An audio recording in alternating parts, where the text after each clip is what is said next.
Hi there, welcome to Xposed TV, brought to you by Stealth Productions. I'm Sarah, and in the studios with me is a remarkable guest who's here to share with us his specialties as an executive coach. He's an individual who sets out to help others improve in their personal productivity. He is Kent McKamy. Welcome to Xposed TV. How are you? Thank you, Sarah. It's a pleasure to be here, and how I am is just fine and pumped. I love seeing people improve, and that's why I decided to devote my work, lifetime, and attention to coaching. Excellent. And that's exactly what we're going to talk about today. Good. Now, over the years, you've collaborated with Stealth Productions. You've covered an enormous amount of topics at several occasions. And we thought, you know, how clever it would be to have you on our show to share with our audience what you do to help people overcome their fears and issues, whatever it is, in their day-to-day life. And you do that on a personal as well as on a professional level. Yes, yes. So tell us exactly, what is your title and what is usually expected of someone like you, more specifically you, in a situation like this? Well, let me start from something you discussed just a minute or two ago. Generally, what's expected of me when I come into a situation where we're seeking to help somebody improve their personal abilities. It can be in the area of productivity, which means they work smarter, not necessarily harder, and not necessarily longer. They just get more done with the available time that they have. And there are specific ways people can learn to do that. You can learn to be more productive, which simply means to be using the talents you have and not wasting them, not being distracted by the kinds of things that distract most of us. As a matter of fact, if you will indulge me in a little story, what do most people who work in an office, as opposed to somebody who works outside? If you're working as a landscaper, you normally wouldn't have this happen. But if you work in an office, one of the things that the people that I work with tend to do, they come in, they get a cup of coffee, they sit down at their desk. First thing they do is they check their email. That is probably one of the greatest destroyers of productivity in the world. Everybody thinks, well, email, boy, what a terrific way to get communicated with. I can communicate to everybody else. They can communicate with me. It's faster than the telephone. I don't hear the ringing all the time. All of that's true, except for the fact that when somebody emails you, let's say that somebody sent you an email this morning, they're generally asking you a question or making a comment or some observation, but it requires you to take some sort of action. It requires you to answer that or requires you to go look up something so that you can give them a better or more thorough answer. Now, is that something that you really planned to do when you jumped out of bed in the morning? No. You're dancing to somebody else's tune. So email is a time waste. What I do is try and get people, and this is just one small example, but try and get people to delay answering their email, even looking at it, until 2 hours after they have gotten to their office. The 2 hours should be used to do the things you have planned on doing for that day. Now, you're a designer. It's very important for you to meet certain deadlines. So if you know that you have to get a design done by, let's say, 4 o'clock in the afternoon, and your own body energy tells you that you really work best in the morning, you're sharp and you're available to go, wouldn't that be a shame to waste 2 hours in the morning frittering away your time answering somebody else's questions about emails rather than saying, I'm Sarah, I need to get this design done, and when I get to a point where I feel comfortable about stopping, I will stop, and then I'll turn to the emails. So if I could get more people to do that, I'd be very happy. That's what coaching is all about in the productivity area, is about saying to people, the one resource that you will never have any more of in your lifetime that is strictly limited is time. We all can make more money, we all can have more fun, we all can do everything, but it's strictly limited by time. So there's a finite number of minutes and hours and seconds that each of us have. So making better use of those is what I'm all about, trying to help people do. And also, wouldn't it be wonderful if everybody could get out of their office or wherever they work by 5:30 or 6 o'clock at night and be with their families? And what do most of us do? Or Not me anymore, since I'm wonderful about this, but I wish. But frequently we think, well, time is elastic. I didn't finish it by 5 o'clock, I'll finish it by 8 o'clock. Right. And so we find ourselves working. And what's happening back at home? Our families are suffering. They don't see us. We don't see them. And if you're somebody with small children, as you know, you have a daughter, I mean, it's criminal to miss that time with an emerging human being. So make the best use of your work time and make the best use of your personal time. Absolutely. Absolutely. Now, on a different subject. Yeah. I find that, you know, I have major pet peeves, but the one that usually really gets to me is hearing grammatical errors. And they're all around. They are. And the biggest one stems from watching TV. Sure. Where you hear words like gooder and, you know, littlest, and it goes on. And you're really reaching a large group of people at various age groups. Right. And I'm thinking more in terms of the little ones.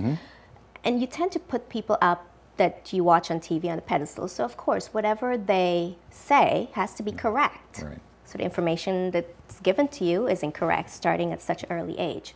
Or just listening to music and the lyrics aren't really words. Right. Or simple things like just sitting on the subway and you hear a chatter of noise instead of a mellow conversation. Now, being that you've done this and you've helped people overcome fears of various magnitudes, how do you tackle the issue of improper language, given that pop culture has some bit to do with it? It has an enormous amount to do with it. And I would say that I've tended to work, this has to do with the speech coaching work that I will do. So we'll go back and talk about how you get over the basic hump of being a better speaker. Okay. But you're talking about personal communications, and that's really important. Among people, say, between the ages of probably 15 and 30, the way this country and the use of English has changed in the last 15 or 20 years has been that we've got hip-hop music, we've got rap music, we've got people turning out their own lyrics, and we've got an enormous immigrant population. So when people come into this country as immigrants, they haven't had the benefit of an early childhood education in English. So the use of grammar and the proper pronunciation of words is frequently difficult. So if you're trying to learn, if I were going, say, to France or Italy or some place in Africa, I'd probably hear the language on the street and try to imitate that, which is what people are doing here. So your question about how people talk on a bus or a subway is extremely relevant, because we hear somebody speaking, thinks, well, that must be right. So if gooder is the word they hear, gooder is the word they will use. There are several good night courses, for example, that specialize in excellent grammar, and that's really what we're talking about, the proper use of grammar, verb use, the proper use of plurals and pronunciation. If I hear a mistake when I'm teaching somebody, tend to play it back. For example, Tony Bacchus, your husband, who has done a great deal of film work for us and does an excellent job, is very good at catching somebody's errors. We'll roll the tape back and let them see it. When they see themselves making a grammatical mistake, they're often chagrined, a little bit embarrassed, but they will see it for themselves. It's like correcting a tennis stroke or a golf swing. See it themselves, they'll correct it. But education is probably the key toward the more obvious grammatical mistakes like gooder, which is not a word, or bestest or something like that. Exactly. Now, but the people who are writing hip-hop and rap songs, they'll purposely use grammatical mistakes because it fits the rhythm of the music they're writing, or it fits the rhyme. But it doesn't mean it's proper grammar, and it doesn't mean it's proper speech, and it does influence younger people. Yeah, unfortunately. Unfortunately. But what's the biggest influence? On your daughter, where is she going to pick up her basic language skills? Probably at school. Nope. No. From you and Tony. Then she should be okay. Yeah. I would think. I would say better than okay, judging from your and Tony's example. But that's where she's going to pick up her basic speech patterns. And when you hear bad grammar, Sometimes you have to say, well, that's because it's an influence of the parents or the language that they hear in the home. And schools will only have a minor effect on that. Okay. Because a child who comes to school, let's say in the 1st or 2nd grade, will tend to use the language that she or he has heard at home. Okay. And grammar is very important. You know, one of the reasons why we've done a lot of this kind of work, employers tend to make judgments about people who do not speak properly. Look at the number of jobs increasing in this country. We get more and more people doing customer service on the telephone. Now, is a fairly substantial company that wants to create a good reputation in this world, are they going to hire somebody who doesn't speak clearly or doesn't use good grammar to represent them on the telephone? Probably not. No. Tell me about something where you mentioned an example on the bus or the subway, but where you've personally been offended or off-put by somebody who really doesn't use the language well. Well, even teachers. Exactly. Have you heard examples of teachers who really don't speak that clearly? I do. I have. Now that I'm in the school vicinity, being that I take Ava to school in the mornings, you hear all sorts of things, and then you worry, you know, this is passing on to children. That's an excellent point, because you're right. If they hear the teacher, a position of authority, person of authority, they hear the teacher not speaking well, the children will tend to say, well, that's the teacher. He or she must know. Right. And then they pick up a bad vocal pattern. Now, depending on the situation, whether it's a representative of a Fortune 500 company wanting advice on how to approach his or her clients to increase their bottom line, you know, a new strategy. You bet. Or a single parent trying to do their best at being a parent, being the breadwinner, a disciplinarian, all of these things. How do you motivate your subjects? Well, it's two kinds of audiences. So let me divide it first into the corporate executive, which I'm much more familiar with working with. When we work on speech coaching with corporate people, the biggest single thing we approach is that tiny little beautiful animal called a butterfly. And most corporate speakers have dozens of butterflies in their stomachs before they talk. My partner, Linda Fields, often has said that the greatest single fear that anybody has is not fear of dying, it's fear of speaking. Public speaking scares the wits out of most people. Yes. Ever experienced that? I have. Well, one of the things that we try to do is to get people over that hump is a number of physical exercises. Believe it or not, things like this and just simply stretching to open up your chest and then open up your diaphragm, getting more air inside. The physicality of speaking is very important. Once that is done, then we try and make sure that the people are very familiar with their topic. Now, what happens in corporate America a lot of times? Chief executives tend not to write their own speeches. Right. Who writes it for them? A speechwriter somewhere, and the speech may be very good, but they don't rehearse it very much. So they're not intimately conversant with all of the subject material. And we think that's a big mistake. They tend to read their speeches. They don't talk their speeches. So we say, get to know your subject very well, and when we have a dress rehearsal with these individuals before they go out to speak, we'll say, put your script away, tell us the story or the main points of this speech without any visual aids at all, tell it to us. If they can tell it in 2 or 3 minutes cogently, what it's about, what the subject matter is, and what the conclusion is, they're pretty comfortable with it. If they can't, and they start to fumfer, we know there's a problem, and it simply requires more work.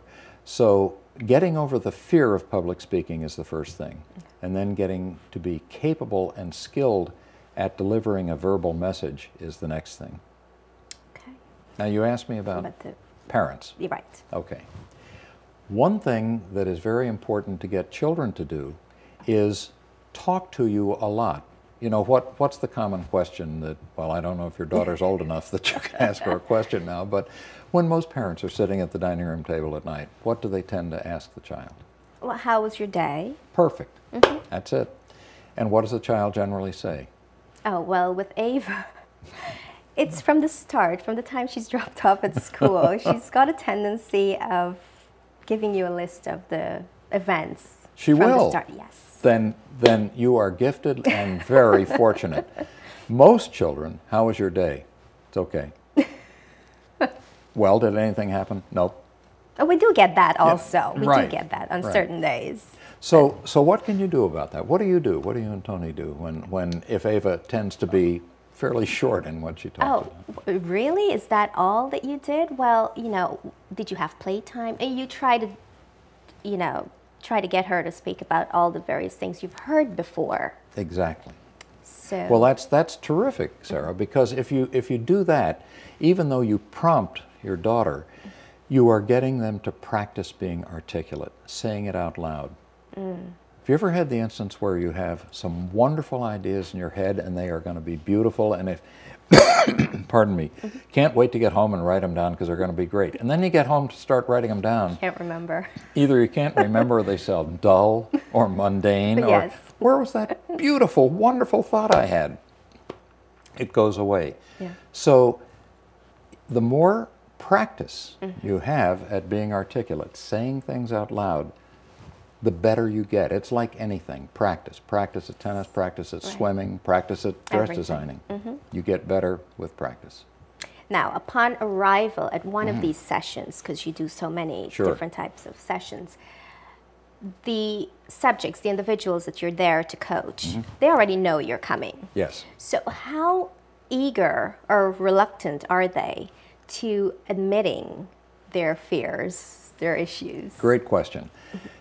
They are practically all nervous as ticks. They know we're coming, and they have heard somewhere that this great, mysterious speaking coach is going to come and work with them. And then I walk in, and they don't see the great Oz standing behind the curtain. I doubt that. So they're fairly candid about saying, I'm really nervous about this, or I'm not sure that I'll be effective, or I'm not sure that it'll come across, or I'm not sure that I know the subject matter well enough, or I'm not sure that my slides are going to work well, or I'm not sure the audience is going to like me. And that's the nub of the question. They're worried about not being liked. They're worried about being embarrassed. They're worried about making a fool of themselves. And the first thing you have to get over is stop thinking about yourself, because that's what we're all thinking about. You have to think about the audience. Who are you talking to? What do you want them to know? What do you want them to be able to learn or repeat back to you when they're finished? If you start with that end result, you can build yourself a good presentation. So you say, what do I want this audience to be able to learn at the end of my presentation? Let's say that that you and your husband were going to go to the first day of school. You're getting a parent briefing. Right. Well, the principal should know that she wants every parent to walk out of that school knowing what kind of curriculum the child is going to have during that year.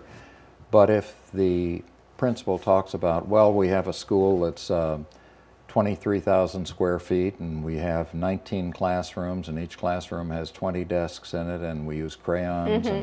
Have you learned anything about education? No. So the principal hasn't thought through what she wants the parents to learn. But if that principal says to you, by the time your daughter gets out of first grade, we think she'll be capable of reading, not only silently to herself, she'll be capable of reading out loud to you and your husband and your relatives. We think that she'll be capable of socializing with other children. She'll learn what it is to get along well with other children, as opposed to being off in her own little planetary world. So that the principal should know, because you need to know what your child's going to learn. So start with the end. Start with what you want somebody to grasp. And that's how to build your presentation. Yep, it is. Awesome.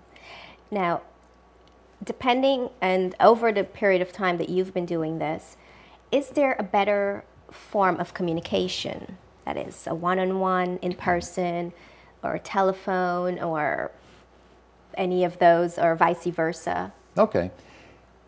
It depends on what you want to get done. If you simply need to give somebody some information, a telephone works fine. if you're going to have the heater in your home repaired, you need to call up the repairman, tell the repairman where you live, what's the address, what's a good time to come. Telephone works fine. If you want to persuade someone to do something, a face-to-face, in-person is much better, one-on-one, because you then have to marshal your arguments or what you want to persuade the person to do or act like, so the one-on-one. You generally reserve group sessions for a couple of things. One is teaching. You want to teach people how to do something, or convince them as to why it's important.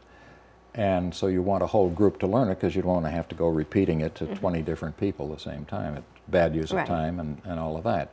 A group session's also good if it's informational in terms of spreading news or a policy.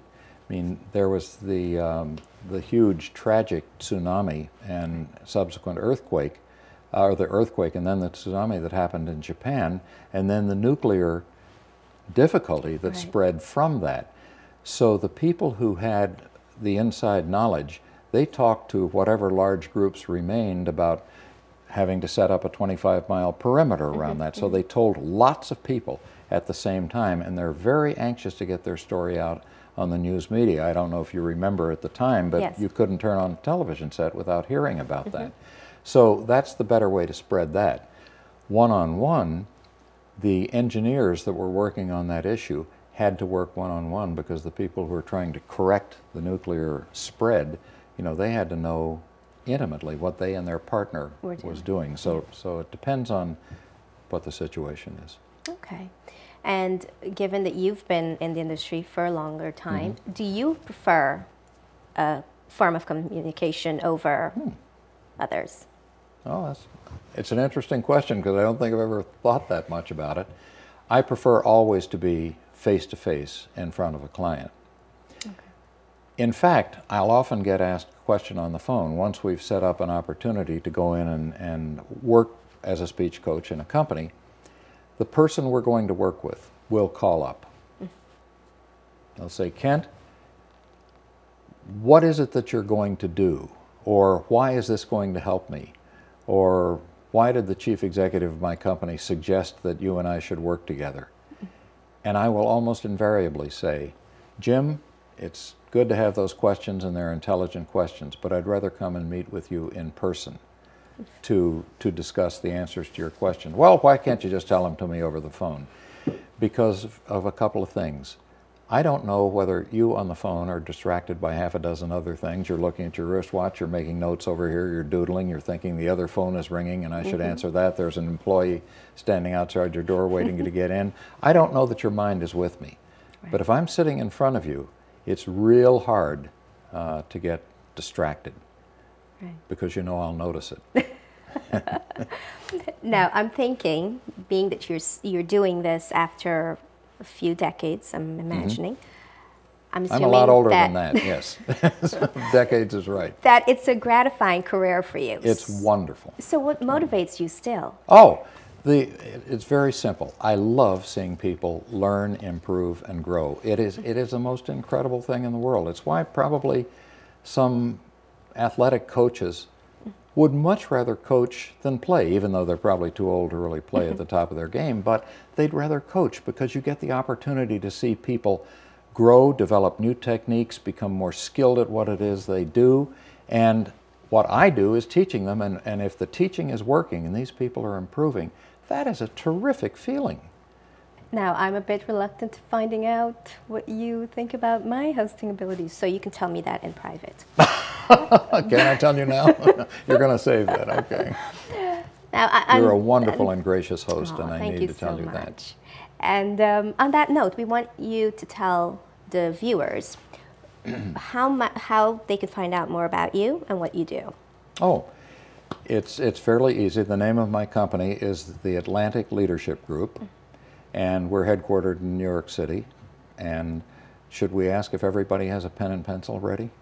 Or pencil and paper? Sure, that, or they'll see it on the... Okay, get ready, guys. The phone number is 212-684-1465, and anybody who is looking for personal improvement work, we spend an awful lot of time in productivity improvement, as you Right. said at the beginning of our conversation. And we also spend a lot of time helping people become better speakers, better presenters, more articulate, more capable, and much less frightened. On that note, Kent, we must thank you so very much for being on Xposed TV, and we hope it's not the last, because there's still lots to talk about. There is lots to talk about. I'd love to come back and expose even more. Okay, we'll take you on that. Do. And to your audience, we hope you've taken away a few pointers on what you've just heard and use them wisely. Now, you're watching Xposed TV, brought to you by Stealth Productions. You can also find us on Facebook.